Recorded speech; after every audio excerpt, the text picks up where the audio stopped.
Hello, Gaston County. Welcome to episode number 117 of Gaston's Great. That's correct. I'm shocked that we have made it to 117. And as a reminder, this is a podcast highlighting some of the great things happening in and around Gaston County.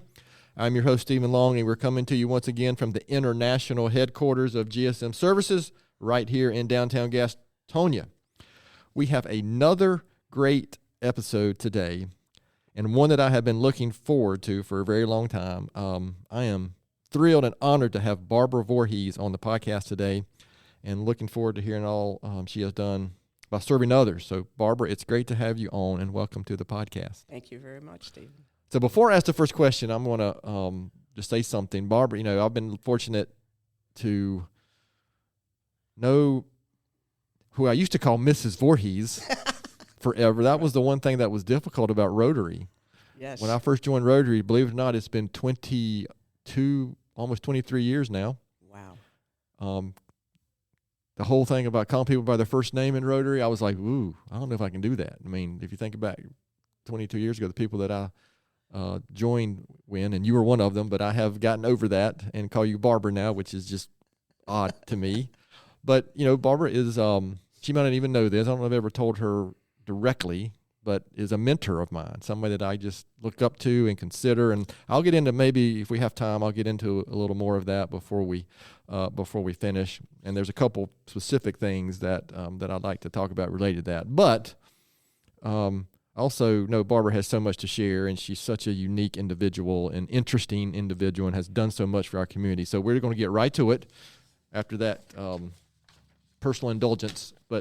So Barbara, just tell us a little bit about yourself, anything you'd like to share, and then we'll get into kind of your career as well and what you've done here for our community. Okay. Well, I've got to give you a little background because that helps explain what happened when I got to Gaston County. Sure. So grew up in a small town in upstate New York. Don't hold it against me. And lived in New Jersey for a while. But anyway, in a small town, and if you're living in a small town, there's not a lot to do. So my parents made sure that we read. We learned how to do things like iron and mow the grass and peel shrimp. You had to leave the tail on. If you don't, that doesn't count if you don't leave the tail on. But wallpapering, painting, they were equal opportunity parents. You just did what needed to be done, and that's the way I grew up. And we heard no a lot. My dad was a Presbyterian minister. My parents grew up in the Depression, were young adults during the Depression. And if you wanted to go to Howard Johnson's for ice cream, no, we have ice cream at home. If you want a new expensive dress, no, you can get that one. And we heard no a lot, but when you needed glasses or braces or music lessons, yes. And sending 3 kids to college, yes, no debt. Think about that. Yeah. And so I had an older sister and a younger sister. In a small town, you play co-ed sports, so I learned how to bat a ball, looking at a dandelion. If the ball goes by that dandelion, I will swing. But that's generally how we did. So went to college, and while I was in college, I got tapped to go to what they call the Washington Semester Program, which was at American University. So where did you go to college? For everyone? Hartwick College in Oneonta, New York. People always call it Oneonta because it looked like Oneonta, but an Indian name. But spent a semester right after Kennedy was shot in Washington, D.C. Oh, wow. It was a fascinating time. But this Washington semester you studied the 3 branches of government, the press, and political parties. So it was a very fascinating time, and I always say that my girlfriends and I were part of the people who drove Jackie Kennedy out of Georgetown because they would put in the paper where she ate dinner or, where her house was. And interestingly, in those days, the Washington Post had a little box that told what the president's schedule was every day on the front page. Wow, not today. Yeah, I'm sure. So anyway, after graduate school, I worked a little bit, saved my money, and took a cheap tour to Europe and met 2 girls, teachers from Asheville. We were all the same age. We hit it off. They had rented a 3-bedroom apartment, and they needed a 3rd roommate. So I didn't have a job, but I had a place to stay. So I just moved to Asheville with them. My dad had played baseball professionally, and that's how he financed his seminary education as a Presbyterian minister. And so he remembered the S&W cafeteria, being a boy, always hungry, and also the beauty of the mountains. So that's when I got reacquainted with Dick Voorhees, who was finishing law school. He and his parents and my parents had known each other in upstate New York, and in also New Jersey when we lived there. We played together as kids, but we hadn't seen each other for 15 years. Anyway, we hit it off, and we ended up getting married, and then we had to find a place to get a job. And it boiled down to Greensboro and Gastonia. He had a lot of nice opportunities, but he felt that if he didn't practice law, then he would never really know what the practice of law was if he took a job in a trust department or something. So it boiled down to Gastonia and Greensboro, and I did not want to come to Gastonia. I saw that main street. I mean, here I'm a small town kid, but the railroad was right through town. I was not used to country clubs. I was not used to alcohol in the home. I was not used to maids. It was hard. It was hard. And I just didn't know where I fit. And I thought, and I mowed the grass because we had to mow the grass as kids, and Dick had to work 5.5 days a week. So if he had to come home Saturdays and mow, we wouldn't have enough time. So I was just worried that it was going to damage his career if I was seen mowing the grass. In 1970, whatever. So, but it all worked out. But I started singing in the church choir, and then that led to an invitation to join a music club. Was that First Presbyterian First at that Presbyterian, time? yeah.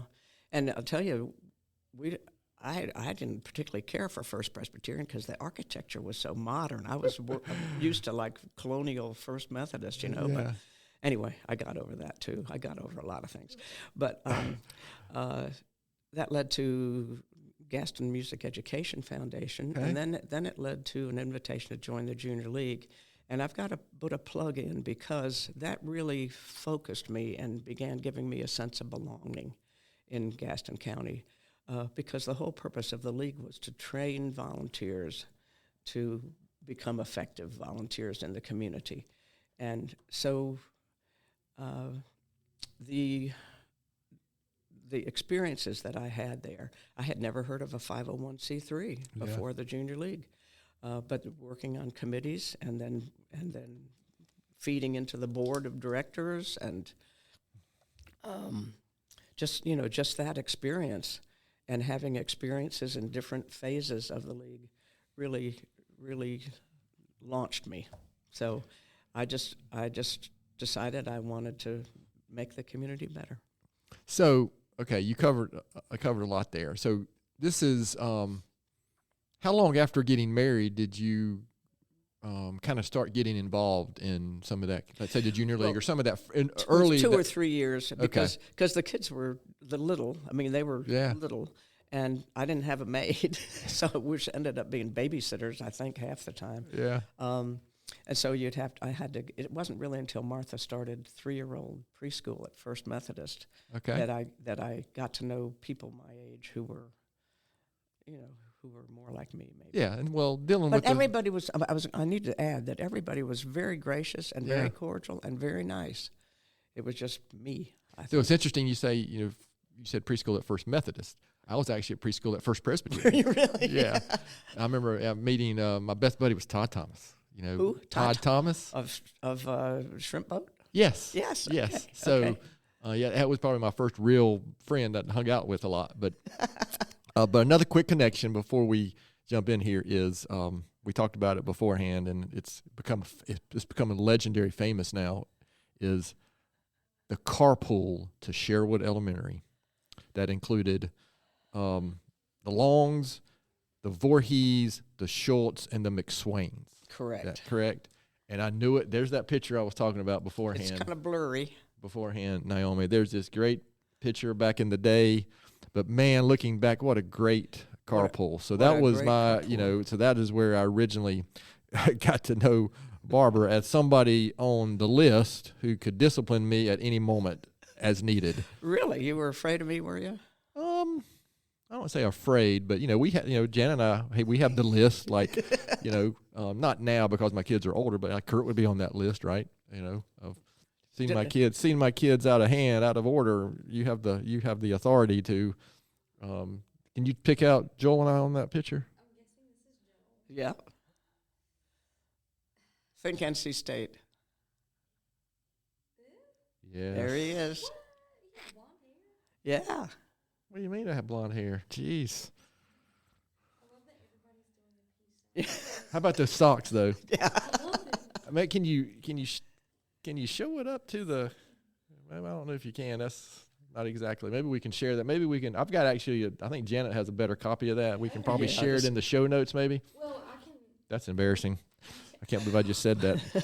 Did I can remember upload it. doing the motorcycle? Didn't I do the motorcycle in the carpool?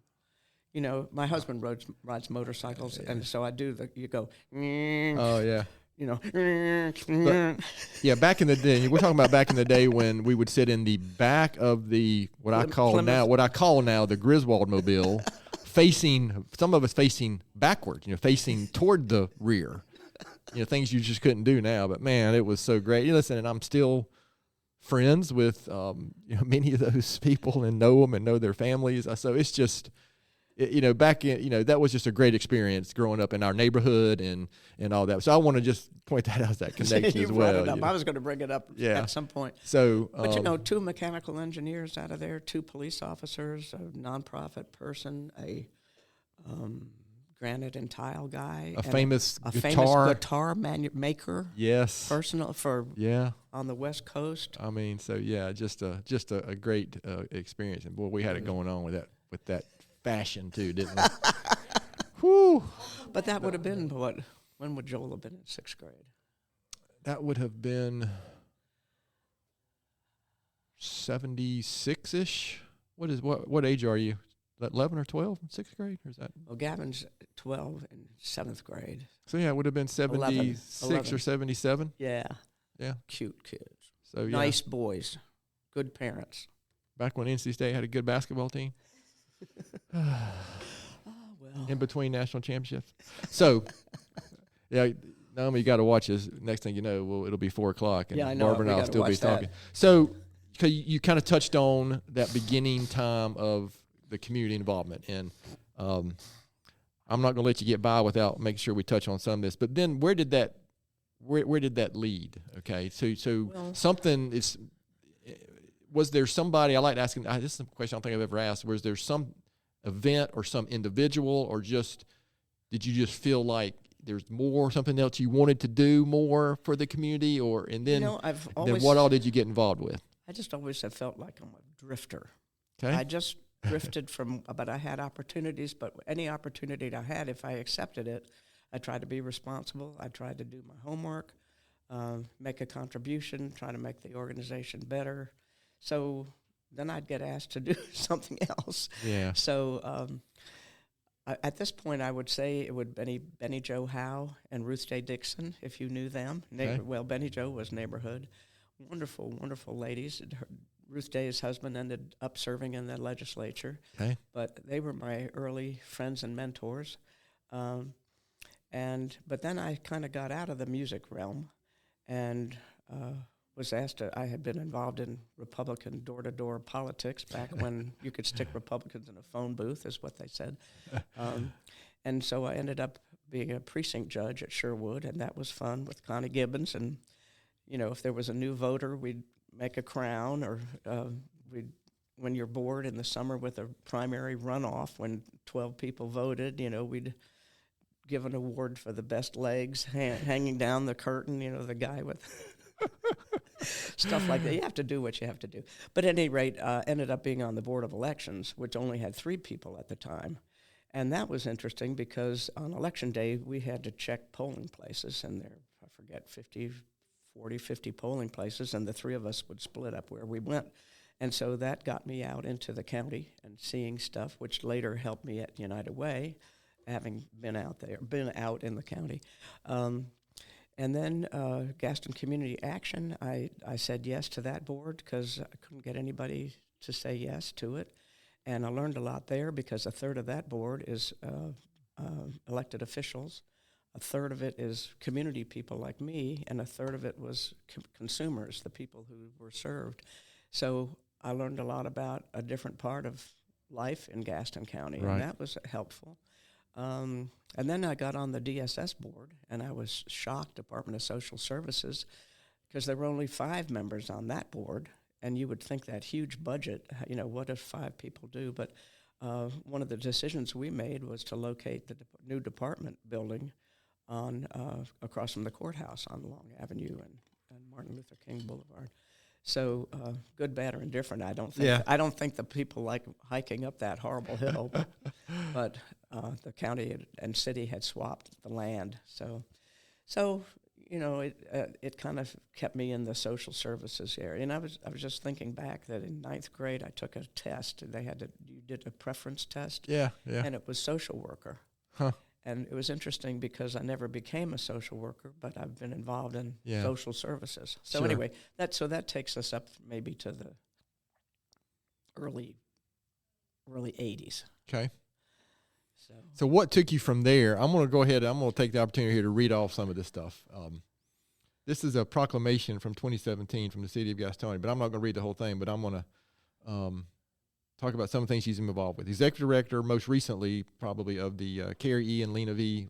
Glenn Foundation, Executive Director of United Way of Gaston County, Mayor's Task Force on Homelessness, Director and Treasurer of the Shield Museum of Natural History, Chair of the Gaston College Board of Trustees, President of the Rotary Club of Gastonia, founding member of the Gastonia Police Foundation, which included some things that she helped fund and start was the Police Memorial Park, Gang of One Gaston program, Great Gastonia Kids Camp, Police Family Day, Shop with the Cop, the Police Awards Banquet, in the Unity and the Community Program, CSI Camp, the Police Tourniquet Program, recipient of the 2000 Gaston County Woman of the Year, 2004 Athena Award, 2009 William Gaston Award, 2015 Caroline H. Garrison Award, which I know is something that's near and dear to you there. Member, Deacon, Elder, and Clerk of Session in numerous committees at First Presbyterian Church for Gastonia. And I also know this doesn't even include the things that we've touched on well, so right. far. Yeah. I mean, so I don't know where they got that information. yeah. So where do you feel?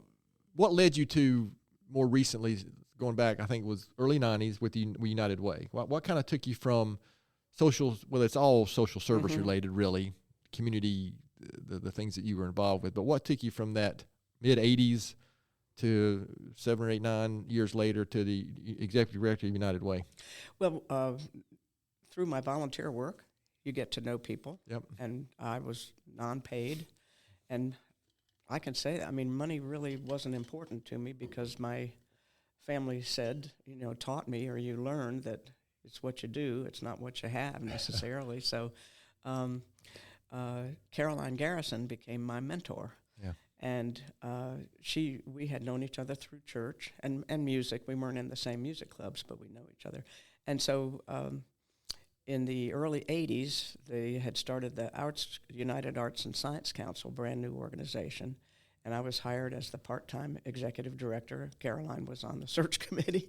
But so I learned a lot about the county. I learned about arts organizations. Well, then Caroline was the communications director at the United Way for many years and became the executive director in 1984. But so she needed to find a communications director. So she was my job finder. And so I started working, at the United Way. And, and that's really the first time I had a job a paying job, a responsible paying job besides responsible volunteer jobs. And so happily worked there for 6 years. And we actually garnered a national award in communications during United Way's centennial year with Laura Lineberger, Caroline's daughter, as my volunteer chairman. And I was the gopher. But we did a stamp cancellation and a biathlon. We did a lot of things to promote the United Way during that period. So then Caroline was retired, And then I became the fund developer for the Alliance for Children and Youth, which at the time was a pretty brand new agency with Brownie Smyer, and learned how to write grants, and which is like term papers. And then became the executive director of the United Way. And while I was the executive director of the United Way, Caroline had become the administrator of the Glenn Foundation. So when Caroline retired, she was tapped for the Glenn Foundation, and then when she retired from the Glenn Foundation, we were at an event for welcoming a new director to the mental health. She said, I'm going to step down, and the board doesn't want to make this a public thing, but do you know anybody who would be interested in the Glenn? And my hand went just like that. So that's how that started. But I had a very good run at the United Way, Stephen, because the textile manufacturing arm of our community was still strong. Yeah. With local ownership in many cases, people who really wanted United Way services available for their employees. And so we raised over $3 million each year for 6 years, over 19 million for the 6 years. I don't take any credit for it. We had wonderful campaign directors and wonderful volunteers. And then the great thing that happened during that time, too, was that when Caroline was a director, we ended up buying the United Way complex. Yep. And we were able to pay off the first mortgage and the construction mortgage for that during my tenure because we had good campaigns. And the other good thing that I recall happening at that time, too, was that needs assessment had shown that illiteracy was a huge problem in Gaston County. And because we had successful campaigns, we were really able to boost the staff of the Literacy Council, and they went from a little cubbyhole at the United Way complex to the Wesley Center. Yeah, and the First Methodist. First Methodist was generous to just across the parking lot, kind of, right? That's exactly right. Yeah. So anyway, that was a good run, and the people are always the great things about it. Yes, I was fortunate to join Rotary early enough and long enough ago to get to know Caroline Garrison, and she was just so gracious. Yes, she was. Especially to new members at the time, because I'm 30 years old and trying to find my way, and she would always. She was intentional about making sure that I kind of knew what was going on and was comfortable, and because she could tell I was probably like, "What am I doing here?"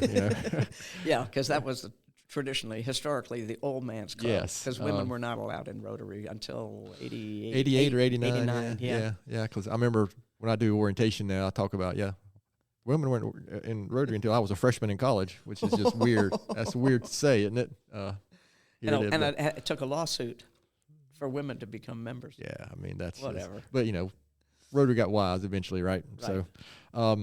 So tell me, if you can, share with our listener a little bit about the Glenn Foundation and just kind of some of the work there, because you were there from 17 years. Yeah, from That's 2000 to 2017. Because I know when I joined Rotary, you had just transitioned to the Glenn Foundation, and then you're talking about Caroline Garrison was you may bring this up, but I'm going to say it anyway. Was kind of your job founder. Well, who you mentioned Laura Lomberger a couple times, right? And then Laura followed you at the Glenn Foundation. Just kind of maybe share a little bit about your time there. Okay. Well, I had first heard about the Glenn Foundation. It's Carrie E. and Lena V., two sisters. Yeah. Heard about it in about 1988, and that's when big money came into the foundation.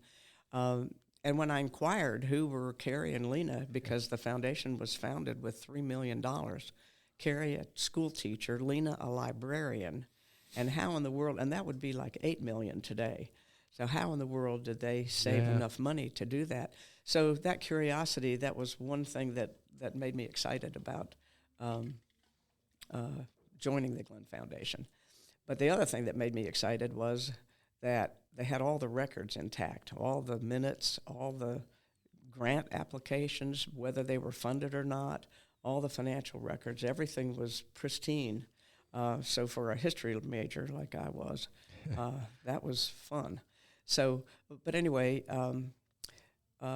when I got there, I just had this curiosity about this family. And then I found out that they were 2 of 10 children. All 10 went to college. When you have a background like, and they were a farm family, the house is still there down on South New Hope, no, South 321 South, sorry. It's an amazing story.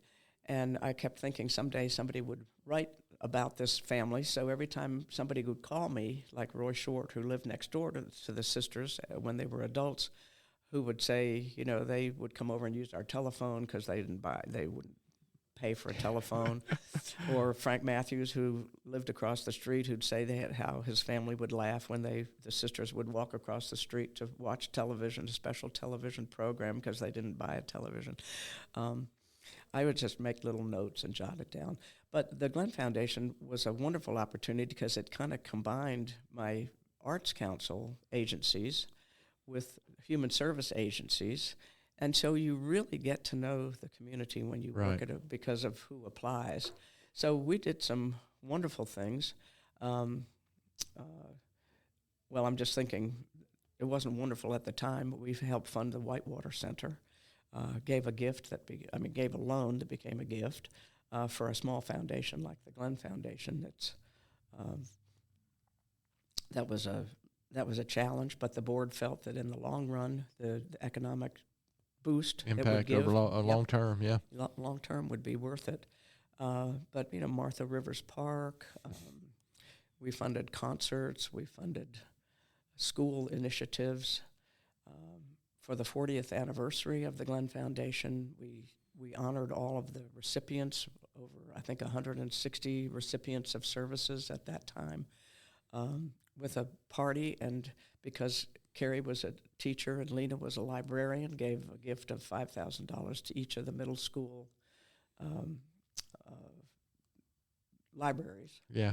So, and those librarians were, you have to have, the state, I guess, says you have to have books, certain number of books per student, and they have to be a certain age. You can't have 20-year-old books in your library. So that was beneficial. But the Glenn is, there are different kinds of foundations. You have corporate foundations that are funded through profits of the corporation.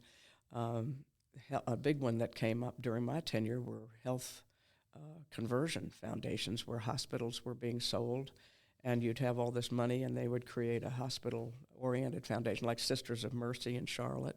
You had community foundations, which helped nonprofits with their endowments, because they could pool their money and also help individuals with their charitable giving. And then you have the Glenn Foundation, which is a private, independent. It's private in that all the money that ever went in there, basically, is from the 2 sisters. Right. And then an independent board of directors from the community. So it was fun. A little more freedom maybe to be able to, when it's private like that, there's not as many restrictions. I don't know. I'm just asking, is that a fair, or did the sisters lay out? No, there wasn't a lot. Their only request was that any money they might leave go where it was needed most. Wow, yeah. To do the most good. And that, but really, they made their own clothes. They grew their own food. They had, do you know where the Oakley Apartments on just down from First ARP Church on South Chester Street. Yeah, it's all residential, and then you have these 2 huge apartment buildings. That's where they lived. Okay. And it makes me sick that of all the houses on that street, the only one that has ever been destroyed is that house, their house. I didn't know that. Yeah, and so they had a large yard and a lot of fruit and nut trees, and Carrie was a pie baker. She baked pies all the time. And well, it's like the millionaire next door, right, story, where you just don't know. And then the reason I wanted to ask about that, because with my involvement with you, Rotary, the Community Foundation, I'm familiar with the Glenn Foundation, and I know a lot of what has transpired with that organization over the years. But I think it's one of those really well-kept secrets of Gaston County. People say that, yeah. But it's such a great story, and 2 individuals that just left a positive legacy for Gaston County. and had no idea what Yes. impact. Yeah, I mean, if they could see it now and everything that has occurred, I bet they would just be blown away. And the board often says that. Yeah. And the board has always been mindful of where needed most to do the most good. That's been the hallmark of that foundation, and a great loyalty to honor those sacrifices. Is there anything you look back on, gosh, your time in being involved? I'll just leave it just there because there's some things we hadn't even touched on as well. But is there something or a couple of things that you can think of that maybe you're most proud of accomplishing or seeing happen, or most proud of something you were involved with? Does anything come to mind there? Or is that too hard of a question? Well, there are a few things. Besides the carpool that Cheryl Yeah, went. that's the highlight of my life, my entire life. I love you. Being a guardian for Flight of Honor, Rotary Flight of Honor. Oh, wow, yeah. That was a great honor. Oh, wow, me too. That's a great one. Another one comes to mind, that being the Presbyterian that I am, that I was asked to chair a fundraiser for the Presbyterian Home for Children, which is now called Black Mountain Home for Children. Okay. And some Gaston County children have lived up in this orphanage. And the need became apparent that when these kids were turning 18 and graduating from high school, they had no families to go to, and they lost the DSS subsidy. And so they determined that they needed to build apartments for these kids if they went to school or had a job, and that would give them a transitional housing until they could get on their feet. So it was a very emotional, very needed cause. And when the staff asked these 18-year-olds what they wanted in their new apartment, they all wanted to be able to lock their doors because they'd all lived in a kind of a communal setting, and they all wanted their own bathroom. So anyway, walked into a room of 14 Presbyterian churches, representatives, because we were going to raise money from Gaston County for this cause. And I can remember saying a little prayer because I didn't know any. I knew 2 people in there. There were probably 30 people there. But they all got on the mission. We ended up with a talent show, clergy talent show, a barbecue sales, a silent auction, raised close to, and then they did some grants, and close to $45,000 for that. And that was just a gem. But I have to tell you, did you ever know Patrick Perryman? He was an associate at First Presbyterian. We rented him a white one-piece Elvis costume and fake fur, and he does a real good impression of Elvis. Oh, that's good. The other one was Southminster Presbyterian Church, 6'4". His church members dolled him up in a tutu, and he gave him a ukulele, and he did tiptoe through the tulips. It was hysterical. Oh. But anyway, and then John Stanley dressed in drag because some of his congregation was involved in the little theater, and he sang Secondhand Rose. But anyway, we had a good time. It made a lot of money, and that was sort of Gaston County related. Sure. I've been on some state things, and I just have never been interested the way I am. You feel like you can make a difference more, and that's the neat thing about Gaston County. I mean, it's been large enough where it has a variety of opportunities, but it's small enough where you feel like you can make a difference. Yeah. So if somebody's listening out there, they're feeling that, because I kind of felt that tug or something. I felt like, in that late 20s, early 30s, I don't know if I can't point something specifically looking back, but I wanted to just do more, Of course, listen, Mom and Dad both were involved, and so I witnessed that, and they talked about it, but they weren't big on, Stephen, you have to go do this. You have to do that. They always let Joel and I kind of find our own way, but being so blessed, I just felt like I wanted to do something. Kind of church and then Rotary was kind of the first 2 big things that I got involved with. Mm-hmm. If somebody's listening, what would you say you've kind of touched on it, but what would you say to some young person who is on that fence or feeling that tug? What advice or encouragement would you give them to how to go find that thing, or how to go, how to get started? I just think you take advantage of the opportunities that are here and do as much as you can, work as hard as you can, and network with people. I never asked to do a job. I just got asked. Yeah. So I think what you do speaks for yourself, speaks for you more than you're doing. But I mean, it's a hard question, but I think church is the greatest networker. Probably, yeah. Well, it's changing. The world is changing. Sure. But my direct getting into Rotary was through church. Steve Weitzel. okay. I go to church together. We were serving on Building Grounds Committee. Excellent. And I heard him talking about Rotary. We were doing a little project, doing some painting in the basement at First Methodist Church. And I started asking him some questions about Rotary. I knew, and then Joel was already in the other club because I sure wasn't going to go to that one. So well, that's not as good as the old man. So Steve asked me, "You want to come to a meeting?" I said, "Okay." This was 2000, maybe. Wonderful. And so that's kind of, so to your point, that was a direct. And of course, with churches like First Methodist, we were there primarily we moved from Covenant Baptist, is where Janet was when we got married, and then is that across from the Fuse? Is that Covenant? Covenant Baptist is across from Gardner Park School. Oh, okay. Yeah. Okay. Covenant Methodist is across from Methodist. Okay. Across from Fuse.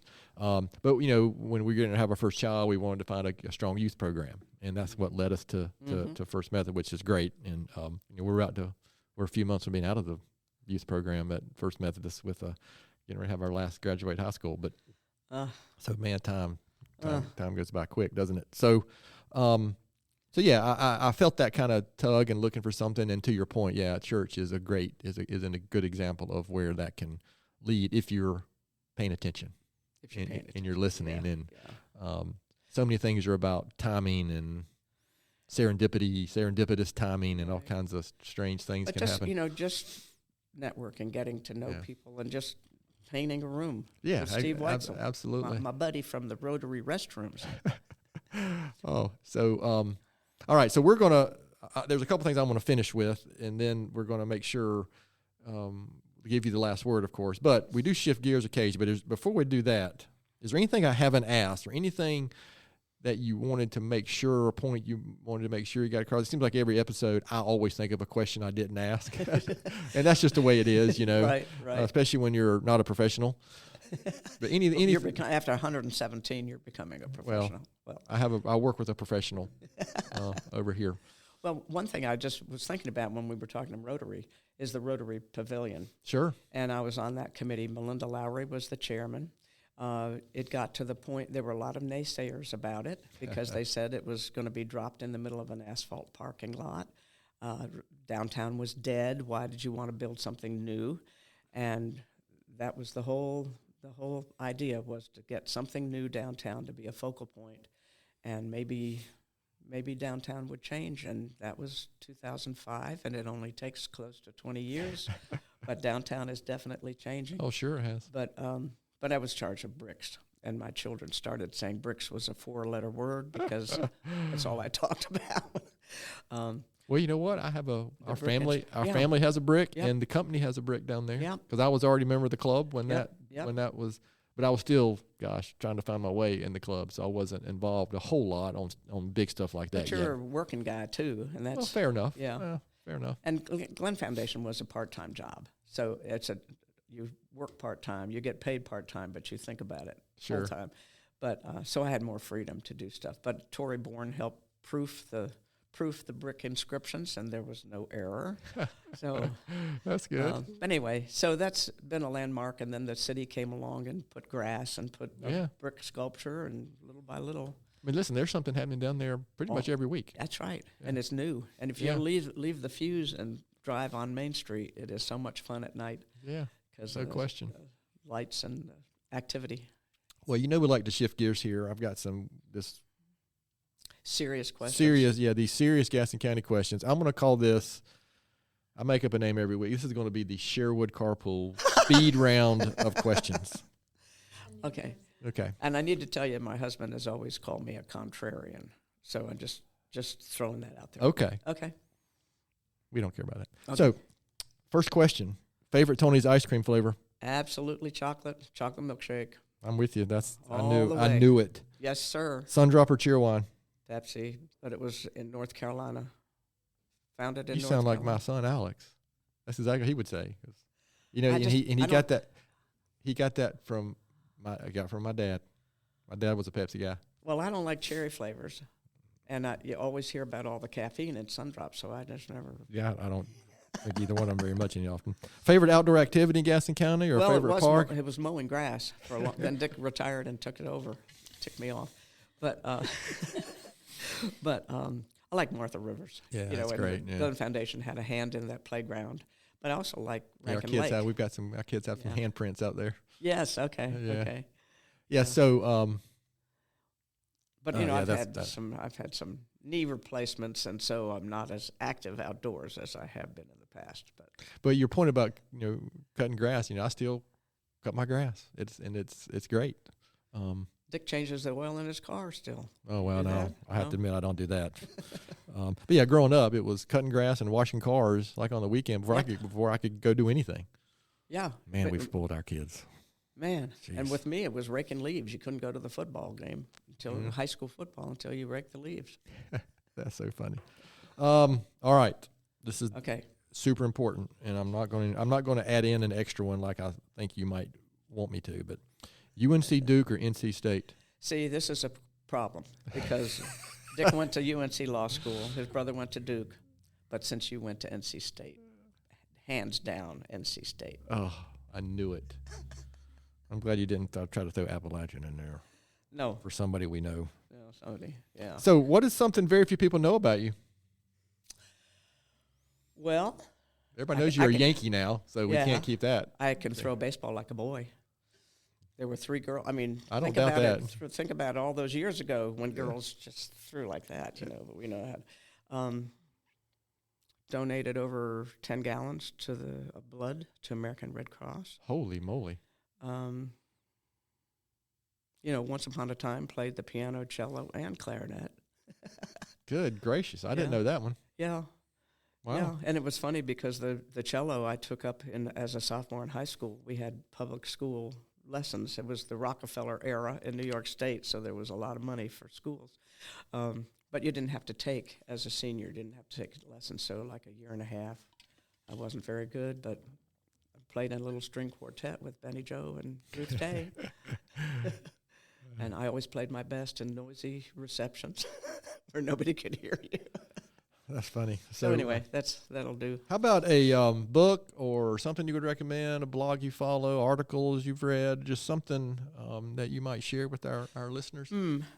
Read an article this morning from the Wall Street Journal about the difference between a democracy and a republic, which was very eye-opening because the word democracy is used so much. Yeah. But the republic The literal definition is the republic well, elects the representatives who do the laws. yeah.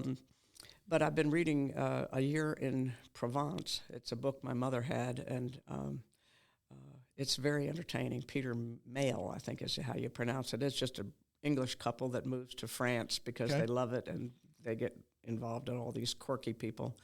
But the one that I think I would recommend would be The Greatest Generation by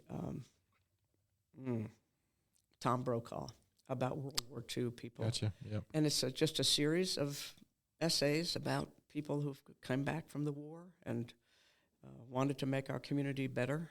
And it made me think about people like Chick Garland and Oh yeah. Franz Holscher and Bill Lawson and T. Pearson and People that I've got to know through Rotary. through Rotary. Yeah. Me too. I was so Me too. intimidated. I think when I first walked in Yes. that one day, I was like, "What? I what agree. am I doing? I don't belong. I don't belong here with these. With Yeah, these but they become your individuals." mentors too. Yes, So no yeah. question. Yeah. So that's a good book. All right. Well, I appreciate that. So, listen, I appreciate your indulgence kind of on those Gaston County questions. That's really what, Kurt especially wants to know if he didn't know already. Yeah. Well, he thought I was a Coke drinker, but I've switched to Pepsi for some reason. I don't know how that happened. Well, I won't, again, kind of like Syracuse in that area. I won't hold that against you Okay.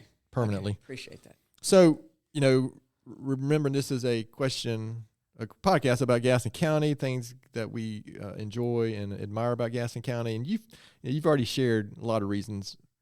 I answered this question already, but I'm going to ask you anyway. So, other than your things you've been involved, organizations directly you've been involved with, why would you say Gaston County is such a great place? Historically, we are so blessed by our geography. what other county in the state has a state park that's the most heavily visited Yeah. in North Carolina? And we take that for granted, probably. We take it for granted, and have two rivers that, as time goes on, become more and more valuable for recreation and fun. And so, but I have always thought it's the people. I used to get so mad when the growth went to Fort Mill, and then it went to Union County, and went up to Lake Norman, and why can't we do? And then it would snow in Lincoln County, it wouldn't snow in Gaston County. It ticked me off. But it just, it's just a special place. And I think people who move here, it's not as much as it was 30 years ago when radio stations in Charlotte would mock Gaston County. And in the 70s, I think we were the heaviest murder. We had a murder rate during the Sherwood carpool. Yeah. And what I think What do you mean? Just look at the clothes. I mean. but the answer to that one was, if you didn't, it was mostly killing relatives. So if you stayed away from your relatives, you'd be okay. Yeah, but anyway, but it's the people, Yeah. and the people who care, and they donate money, and they donate their time. And I think about that 30 age group, and you're right. And so I think it's up to some of the older people to encourage. Yeah. Well, listen, that's what happened to me, and that's what I'll probably end with. But before I do that, knowing what you know now, Barbara, what advice? There might be a 20-year-old listening. What advice would you give your 20-year-old self? Well, take advantage of opportunities as they present themselves. Don't say no. Make your parents proud. Stay on the high road. Don't get devolving into bad stuff. You're on earth for a purpose, and make that purpose count. Make your life count for something. So in any way you can. And we need tradesmen, we need lawyers, we need doctors, we need mechanics, and absolutely find your niche and go for it. Yeah, I think there's this image that you have to do something just unbelievably great to make this impact. Gosh, but it's not. I think it's right here, there in front of us. Well, and when you're a homeowner and you need a plumber, or you need the leaves out of your gutter, or really, I mean, really, we all work together. Yeah, that's that's a great point, and I appreciate that greatly. So, there are a couple things I want to finish with, but okay. Any last words before we close this episode out? This has been really, really good, and I did not back in to my parking spot. Again, we've already covered the Sherwood carpool. We'll mark that off as. And I do have a poem I would like to recite at the end. Okay. At the very end. All right. Okay. Very good. So before we do that, I am going to. So you mentioned about 30-year-olds or whatever the age group is, and people who we're interacting with those individuals all the time. I mean, our age range here at GSM, as an example, is I think right now probably 18 to 70. So I have an opportunity every day with 280 individuals. Wow. But a couple things that how you personally have impacted me. First was with the carpool, and frankly, just getting us safe to school every day. It's a miracle. So, yeah, it probably is. I can't imagine the 9 of us in a car and a reasonable adult trying to drive somewhere with that many knuckleheads in the. But the good thing was it was only about a mile. Yeah, it wasn't far. You should have all walked, actually. Yeah, that's probably a good point. Yeah, you're right. It wasn't very far to Sherwood for any of us, actually. But it was a big hill. Yeah. Nottingham was a big hill. Yeah, we were whiners probably. But when I joined Rotary, I tried to find my way. I think I had joined the board already. But one day I get a phone call from you, and you asked me if I would consider getting in line to be president of the Rotary Club. And I thought, have you lost your mind? But what that did for me is if Barbara Voorhees thinks I could possibly be capable of being president of the Rotary Club, maybe I'm not. Maybe if she thinks that, then there has to be some validity to it. So, I mean, so my point when you talk about we encouraging others and asking, frankly, you mentioned that earlier, right? How many times you were asked to do something. Mm-hmm. Well, sometimes I'm like, oh God, I hope Barbara doesn't answer because I won't be able to say no. Right. But that is what's required. I mean, it does take individuals like yourself showing confidence in others that may not believe. I mean, I literally walked in the road those first couple of years. I was like, why am I even here? I mean, I That's can't. Interesting. And so that's a good example. So I think you are doing that, and it's as much by your example as just when you literally go do something like ask somebody like myself. But I remember something before that. For about 4 years, you were sergeant at arms. Yeah. And you were there early and late for every meeting, setting up the meeting and taking attendance. Back at the old city club. At the old city club.